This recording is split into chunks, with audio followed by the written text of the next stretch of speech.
जय माता दी। राधे राधे। आइए सुनते हैं गुप्त नवरात्रि के 5वें दिन माँ छिन्नमस्ता की कथा एवं पूजन विधि। एक बार देवी पार्वती हिमालय भ्रमण कर रही थी। उनके साथ उनकी 2 सहचरियाँ जया और विजया भी थी। हिमालय पर भ्रमण करते हुए वे हिमालय से दूर आ निकली। मार्ग में सुंदर मंदाकिनी नदी कलकल करती हुई बह रही थी, जिसका साफ स्वच्छ जल देखने में देवी पार्वती के मन में स्नान की इच्छा हुई। उन्होंने जया विजया को अपनी मनसा बताते वह उनको भी स्नान करने को कहा, किंतु वे दोनों भूखी थी। बोली, देवी हमें भूख लगी है, हम स्नान नहीं कर सकती। तो देवी ने कहा, ठीक है, मैं स्नान करती हूँ, तुम विश्राम कर लो। किंतु स्नान में देवी को अधिक समय लग गया। जया विजया ने पुनः देवी से कहा कि उनको कुछ खाने को चाहिए। देवी स्नान करती हुई बोली, कुछ देर में बाहर आकर तुम्हें कुछ खाने को दूंगी। लेकिन थोड़ी ही देर में जया विजया ने फिर से खाने को कुछ मांगा। इस पर देवी नदी से बाहर आ गई और अपने हाथों में उन्होंने एक दिव्य खड्ग प्रकट किया। वह उस खड्ग से उन्होंने अपना सिर काट लिया। देवी के कटे गले से रुधिर की धारा बहने लगी। 3 प्रमुख धाराएं ऊपर उठती हुई भूमि की ओर आई तो देवी ने कहा, जया विजया, तुम दोनों मेरे रक्त से अपनी भूख मिटा लो। ऐसा कहते ही दोनों देवियां पार्वती जी का रुधिर पान करने लगी।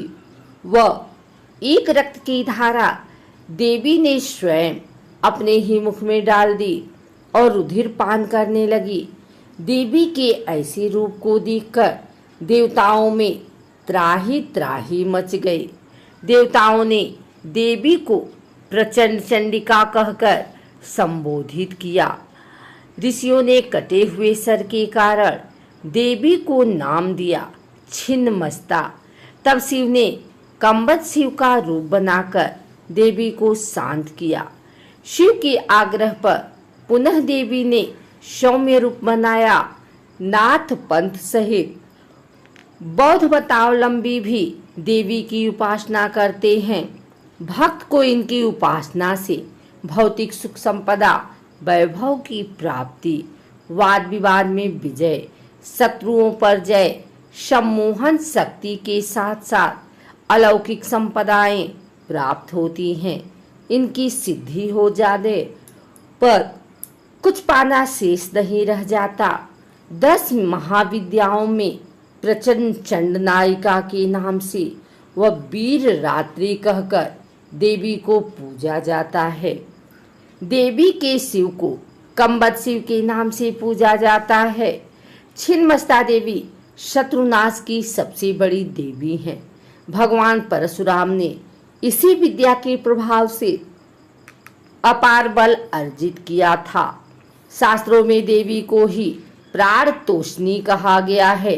देवी की स्तुति से देवी की अमोघ कृपा प्राप्त होती है। गृहस्थ साधक को सदा ही देवी की सौम्य रूप में साधना पूजा करनी चाहिए। देवी योगमयी है। ध्यान समाधि द्वारा भी इनको प्रसन्न किया जा सकता है। यहाँ पिंगला सहित स्वयं देवी सुषुम्ना नाड़ी हैं, जो कुंडलिनी के स्थान है। देवी के भक्त को मृत्यु भय नहीं रहता। वो इच्छानुसार जन्म ले सकता है। देवी की मूर्ति पर रुद्राक्ष, नाग, केसर व रक्त चंदन चढ़ाने से बड़ी बाधा भी नष्ट होती है। महाविद्या छिन्नमस्ता के इन मंत्रों से आदि व्याधि सहित बड़े से बड़े दुखों का नाश संभव है। देवी माँ का स्वतः सिद्ध महामंत्र ओम श्रीं ह्रीं ह्रीं क्लीं ए ब्रज बैरोचिन्ये ह्रीं ह्रीं फट स्वाहा। इस मंत्र से काम्य प्रयोग भी संपन्न किए जाते हैं। वह देवी को पुष्प अत्यंत प्रिय है, इसलिए केवल पुष्पों के होम से ही देवी कृपा कर देती हैं। आप भी मनोकामना के लिए यज्ञ कर सकते हैं। मालती के फूलों से होम करने पर वाक सिद्धि होती है। वह चंपा के फूलों से होम करने पर सुखों में बढ़ोतरी होती है। बेल पत्र के फूलों से होम करने पर लक्ष्मी प्राप्त होती है। वह बेल के फलों से हवन करने पर अभीष्ट सिद्धि होती है। सफेद कनेर के फूलों से होम करने पर रोग मुक्ति मिलती है तथा अल्पायु दोष नष्ट हो 100 साल आयु होती है। लाल कनेर के पुष्पों से होम करने पर बहुत से लोगों का आकर्षण होता है। वह बंदूक पुष्पों से होम करने पर भाग्य वृद्धि होती है। कमल के पुष्पों का घी के साथ होम करने से बड़ी बाधा भी रुक जाती है। मल्लिका नाम के फूलों से होम से भीड़ को भी वश में किया जा सकता है। वह अशोक के पुष्पों से होम करने पर पुत्र प्राप्ति होती है। महुए के पुष्पों से होम करने पर सभी मनोकामनाएं पूरी होती हैं। वह देवी प्रसन्न होती हैं। महाअंक देवी द्वारा उत्पन्न गणित का जिसने स्वयं छिन्नमस्ता ही कहा जाता है, वो देवी का महाअंक 4 है। मालती के फूल, सफेद कनेर के फूल, पीले पुष्प व पुष्प मालाएं चढ़ाएं। केसर, पीले रंग से रंगे हुए अक्षत, देसी घी, सफेद तिल, धतूरा, जौ, सुपारी व पान चढ़ाएं। बादाम व सूखे फल प्रसाद रूप में अर्पित करें। सिपिया पूजन स्थान पर रखें। भोजपत्र पर ओम ह्रीं ह्रीं ओम लिखकर अर्पण करें। दुर्वा, गंगाजल, शहद, कपूर, रक्त चंदन चढ़ाएं। संभव हो तो चंडी या तांबे के पात्रों का ही पूजन में प्रयोग करें। देवी छिन्नमस्ता की विभिन्न प्रकार से पूजा करें। सरसों के तेल में नील मिलाकर दीपक करें। हो सके तो देवी पर नीले फूल, मंदाकिनी अथवा सदाबहार चढ़ाएं। देवी पर सुरमे से तिलक करें।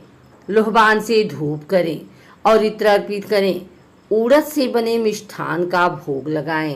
तत्पश्चात बाएं हाथ में काले नमक की डाले लेकर दाएं हाथ से काले हकीर अथवा अष्टमुखी रुद्राक्ष माला अथवा लाजवर्द की माला से देवी के इस अद्भुत मंत्र का यथासंभव जाप करें। जाप पूरा होने के बाद काले नमक की डली को बरगद के नीचे गाड़ दें। बची हुई सामग्री को जल प्रवाह कर दें। इस साधना से शत्रुओं का तुरंत नाश होता है। रोजगार में सफलता मिलती है। नौकरी में प्रमोशन मिलती है तथा कोर्ट कचहरी, वाद विवाद व मुकदमों में निश्चित सफलता मिलती है। महाविद्या छिन्नमस्ता की साधना से जीवन की सभी मनोकामना पूरी होती हैं।